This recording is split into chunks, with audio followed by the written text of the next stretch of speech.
I have got to do better with this recording content thing because I just recorded probably 5 minutes worth of content. I put on my little lip combo. I thought that was gonna hit. I have to do it again in the car another time because it was cute. It was cute. You see how good my lips look? I don't know. Stay tuned so you can see what lip combo I got because I'm not explaining it now. But I dropped my daughter off at daycare, and now I am at my local voting precinct. Today is our local primary elections. We are voting on mayor, city council, and I think a congressional seat, if I'm not mistaken. I'm really excited about this because this is my first time voting in local elections here in North Carolina. Over the last 10 years or so, I've been kind of bouncing around. And I haven't put down roots anywhere. Even where I went to college, I could have done local elections in college, but I wasn't locked in there. And then I wasn't locked in at home, so I didn't do local elections at home. And then I moved out of the country, and it's been a lot. So now that we have some roots here in North Carolina, I said I have to vote in my local elections.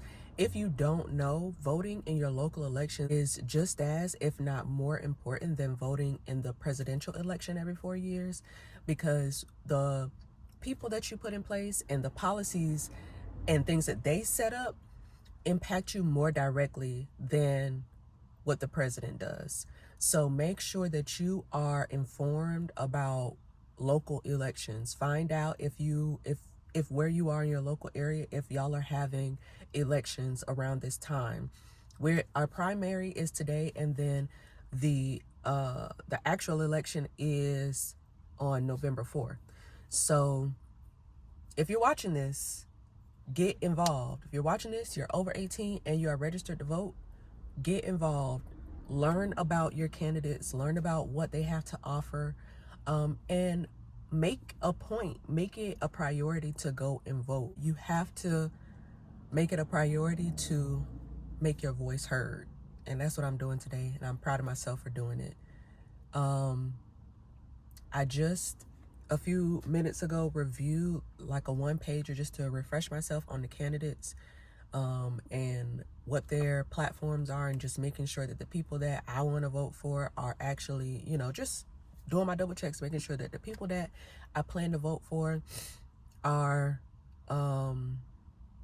actually talking the right stuff, and we'll see, how they act going forward. Because it's one thing to say something, it's a whole other thing to do it.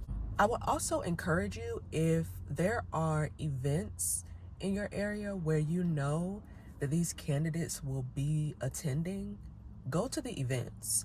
I went to an event about a month ago where the candidates, the congressional candidates, the city council candidates, and the mayoral candidates, they came out, a few of them came out, and they spoke to everyone, who wanted to speak to them at the event.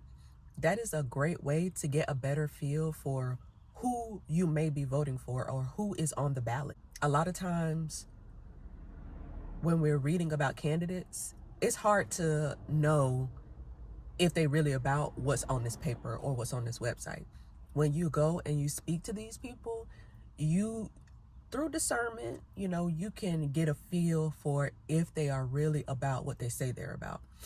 I'm not saying that it's perfect 100% or foolproof, but every little bit counts, every little bit helps. And if I'm gonna be putting my life, my husband's life, my child's life, and our well-being in these people's hands, the least I could do is go speak to them. The least I could do is go to their website. The least I could do is, find out what they're saying on social media. That's just my little 2 cents about it. I'm about to go in here. I had to drop that baby off. I left my ID at home. The plan was to drop her off, come vote, and then go back home so I can clock in. Well, I left my ID, and I said, well, it ain't no point in going to the precinct if I don't got no ID or no voter registration card. So, had to go back home, get my ID, and now I'm here, about to go vote. Let me go do that before I'm too late for work. I parked on the wrong side of the building. All right, so I'm going in. I voted, yay! Talk to me nice, because I'm a voting citizen, okay? Period. Because for the most part, I think I've voted in maybe 1 or 2 local elections. But for presidential elections, I always vote early. I go to an early voting site before the elections, and I vote there because I don't want to have to be beholden to the hours on one day to vote. And even then, especially because I come from a larger city, even early voting locations are packed, especially as, we get closer to the election date. When I walked in there, the only 4 people I saw were the poll workers. And I was like, dang, why ain't nobody here? Am I in the right place? Is it the right day and time? Yes, all of those things were correct. But then I had to remember, okay, number 1, it is a local election. That's number 1. And number 2,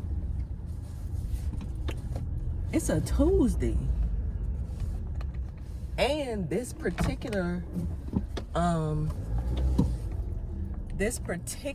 polling location is right smack dab in the middle of College Town. So, all things considered, it makes sense that it was empty in there. But as I was filling out my ballot, about 3 or 4 people came in. So maybe it'll pick up as the day goes on. I hope people are coming out to vote. I hope so. But I'm proud of myself for casting my vote. Now I'm going with the rest of my day.